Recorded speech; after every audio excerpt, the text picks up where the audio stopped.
Holy freaking heck, we have arrived. We have survived. We have made it. It has been a roller coaster ride and we are here. I want to give you guys the down low on what the first week has been like in our new condo, in this new country, how we've all managed, how we're all settling in. So let's jump in. Okay, y'all. So the day of travel, we wanted to make sure we were heading to the airport as prepared as possible because we had a red eye. And with two young kids, it can be a little, there's a part of you who's like, great, it's a red eye. They'll sleep the whole flight over. But then there's the other part of you is like, are we going to be dealing with meltdowns before we get on the plane? What about dinner? How do we set them up so that they can have a restful flight once they're on the plane? So Naya still naps. We had to make sure she got her solid nap in. And then we essentially planned our dinner to be at the Delta Lounge. Thankfully, we have access to the Delta Lounge. And so you can arrive up to 3 hours, I believe it is. Yeah, 3 hours before your flight leaves. So that allowed us to arrive at the lounge at about 7:30. Had the kids load up on whatever they wanted, whatever was being served. They had some really great options. We had really good Mexican food, I believe, was on the menu that night. But if you haven't been to the Delta Lounge, it is beautiful. The one at LAX, it is huge. There's a gorgeous bar, outdoor seating that overlooks the tarmac so you can see planes take off and land. They had a really cool dessert set up. And of course, the Olympics were playing, so we found some seats in front of a wall of televisions, which wouldn't necessarily be my first choice, but because the Olympics were on, I was happy to watch the girls' gymnastics team while we ate dinner and chilled before the flight. Speaking of thinking ahead, while we were at the Delta Lounge, we had the kids brush their teeth, get into cozy clothes for the flight. That really helped us because our flight left at 10:30, and we wanted the kids just to be as relaxed as possible so they could get some sort of sleep on the flight. Naturally, it's really difficult for adults to sleep on planes, especially when you have little ones and they're like tossing and turning in their seats. So Mike and I did not get any rest. This was a very long day after a crazy long couple of weeks getting the house ready and getting ourselves ready to leave the country. So we were exhausted when we landed, but I will say, once we got to Costa Rica, we were in the airport. It was such a breeze to move through customs and the agricultural scan. The airport in San Jose is so small compared to LAX. It is an international airport, so I was expecting it to be a little bit larger. Maybe it's larger in other wings, maybe like, I don't know, the Delta terminal is just really small because it's an American airline company. I don't know. It still seemed like a relatively small airport. We were the only people in line at customs, so we got to walk right up. It took 2 seconds for them to stamp our passports, and then we were heading down to grab our baggage, and the people were so kind, so helpful, like came up to us immediately. Do you need help? Is there anything we can do? Got our luggage, ran it through the agricultural scan, and we were out and looking for our driver to come grab us and take us on about an hour-and-a-half drive to this apartment. So you guys, I cannot overemphasize how exhausted we were when we got to this apartment. Naya slept on the way over, so I think she had a little bit more energy than the rest of us. But I felt so drunk, so discombobulated, so incoherent.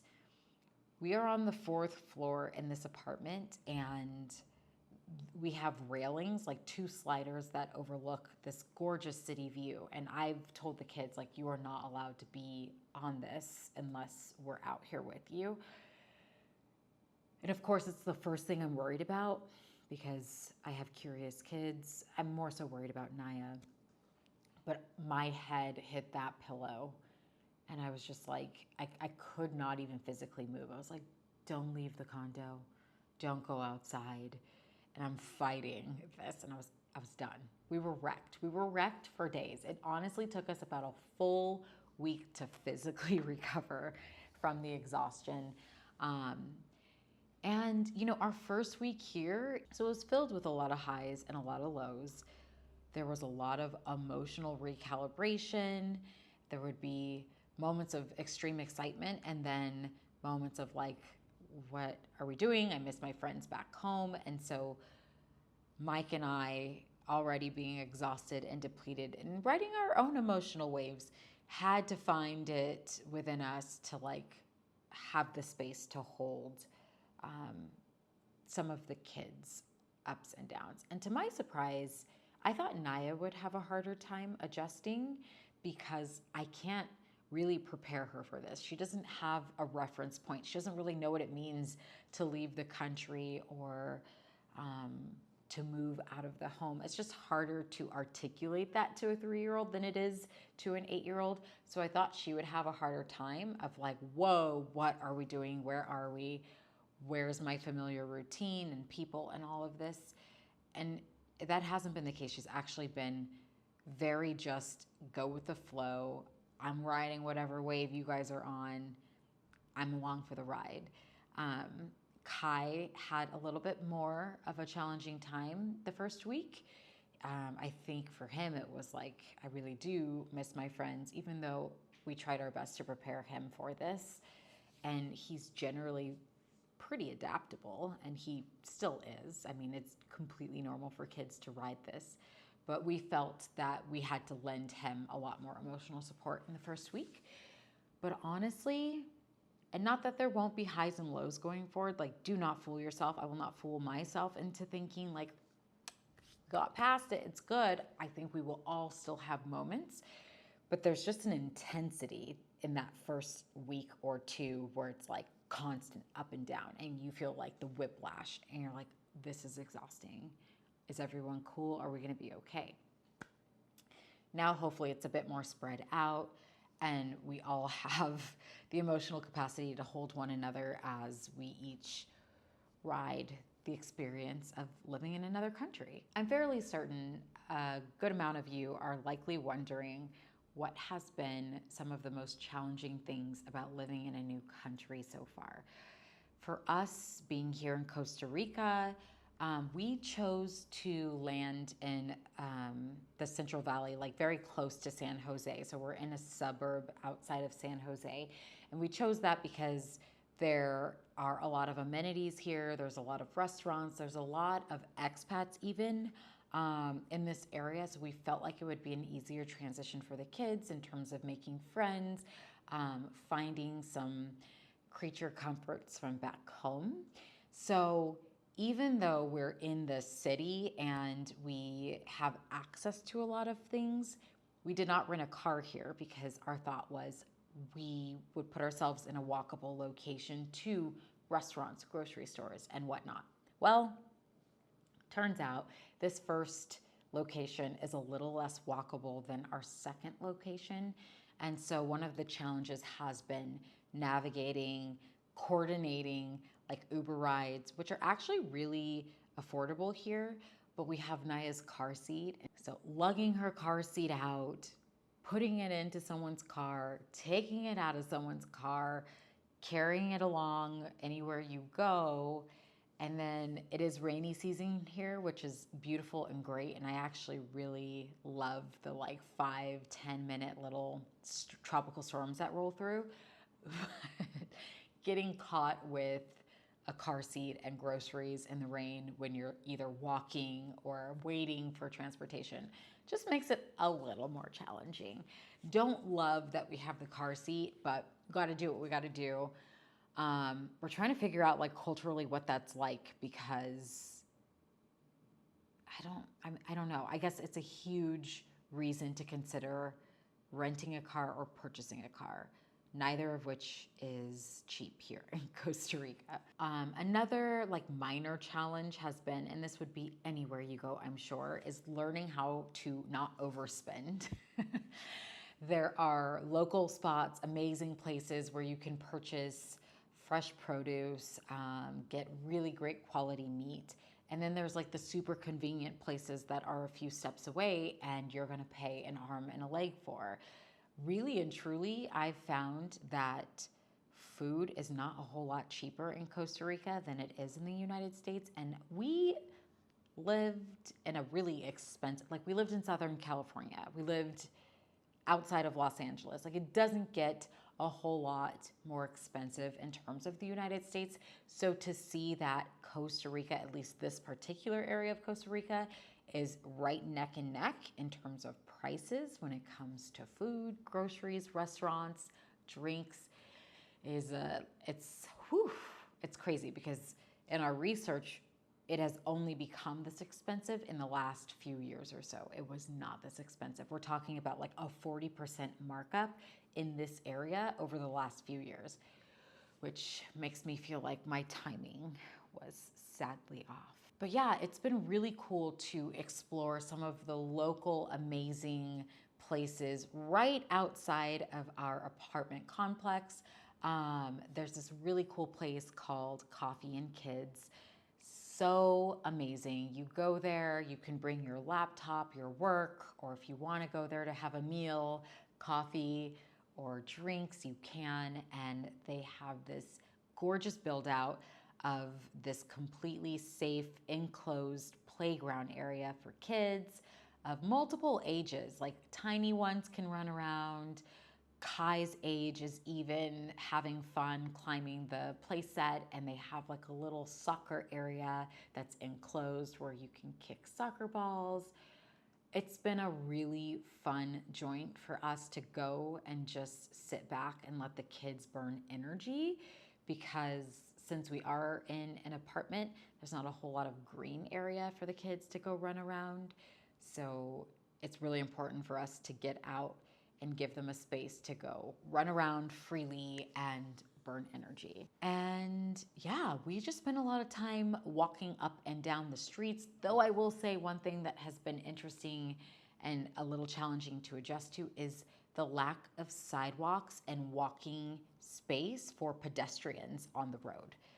You are literally walking in the road as people are driving on motorbikes, cars, coming around blind corners. It is anxiety producing to the max, especially with children.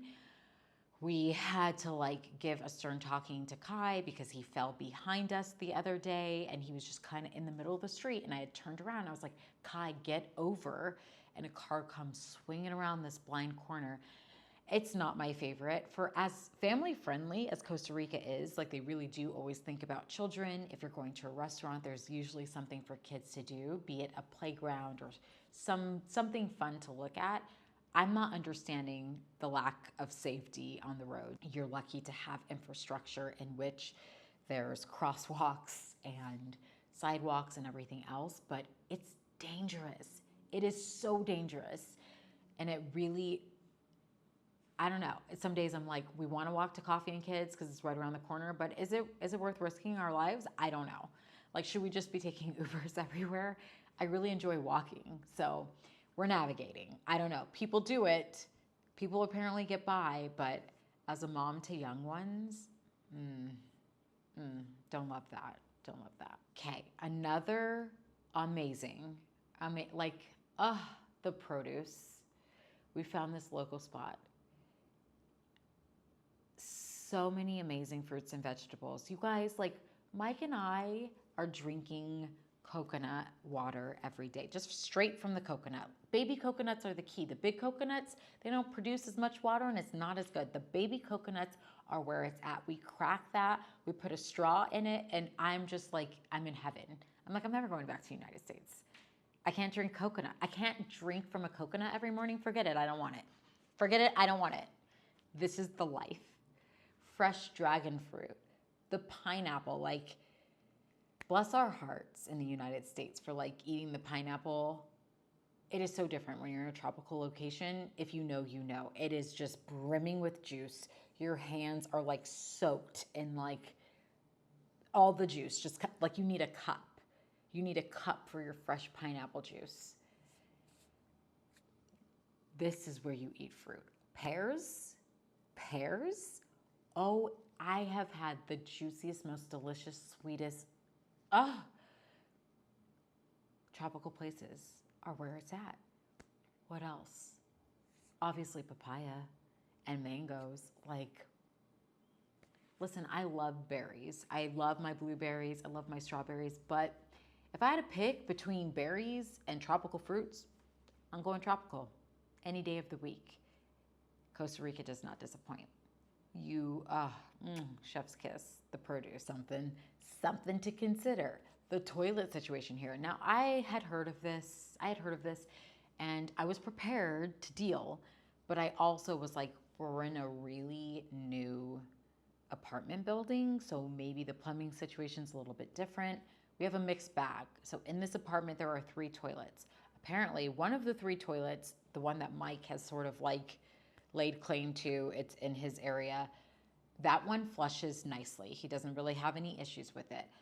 The one that the kids share and the one that I use, I don't understand. It barely flushes pee. I'm like, you have to flush multiple times. If you put any sort of, if you put any sort of toilet paper, like 3 little squares, and we're not talking the Cottonelle squares from the US, you're talking, not Cottonelle, Charmin. I'm talking the good stuff, Charmin, the ultra thick. I'm not talking about, they don't even sell that here. They know better. They don't sell that here. I'm talking your thin, like 2-ply toilet paper squares. If you put 3 of those bad boys in the toilet, you literally have to flush the toilet 4 times to get it to go down. You're just watching it like it's that the little train that can, I think I can.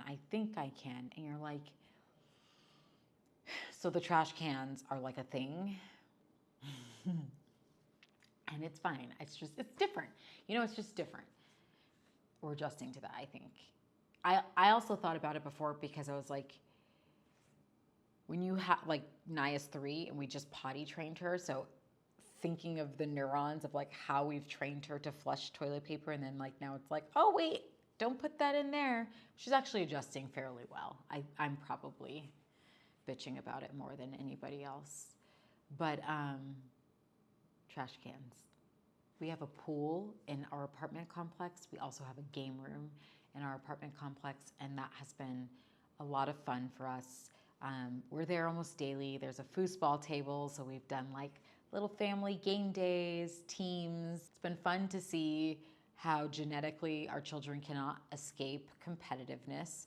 Naya's not quite there yet, but Kai definitely is. So getting the 4 of us together, 3 of us riled up over any sport, it's a fun time. We just gotta we gotta remind each other that we're all on the same team at the end of the day. And yeah, we're hoping to get Naya water safe ASAP because there's a lot of pools in Costa Rica and they don't have to be fenced or like child-proof. And it makes me a little bit nervous because this pool is so close to like the walking path. There's like maybe 2 feet. And I'm just like, it's time for you to learn how to swim, baby. Time for you to learn how to swim. Overall, it's been fantastic. Mike and I looked at each other the other day and said, we're finally starting to feel grounded. And it feels like we could do this. Like we could be here. We could stay here for the entirety of our year. I know we've thought about splitting up our time and potentially moving somewhere else. We know we're here for at least 4 months, 4.5 months.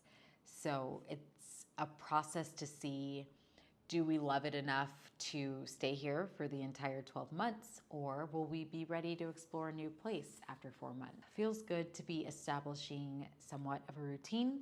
I will say, our Spanish is tragic. We knew that coming in, but like, you feel a little bit of shame, you know? Like the people are so sweet and so kind and so generous and patient. But when like the Ticos speak better English than you speak Spanish, you're like, okay, we've got to do something about that. Before I let you guys go, if you've made it this far, I want to mention, and I will probably mention this in the next video, I'm strongly considering opening up call spaces for people who want to do a quick consult with me about potentially moving out of the United States, life in Costa Rica, and or homeschooling. Because I get a lot of questions from parents like, how are you managing to homeschool? whether it's in the United States or especially in a different country. Like, how do you put a schedule together? How do you do it when you have 2 kids? How do you do it when you're adjusting to a new country? So if you're interested in this type of content, you might have little kids and you might be interested in the process of leaving the country in the most efficient and cost-effective way, because we spent a lot of money. I will be tallying that up for you, but I will tell you it's probably north of $15,000 it cost us to exit. So how can you do it without spending an arm and a leg? How can you do it in a way that's going to support your children if you have them? And how can you incorporate homeschooling in a way that feels really good to you, your family, your schedule, your needs, your desires? And I'll catch you guys in the next video.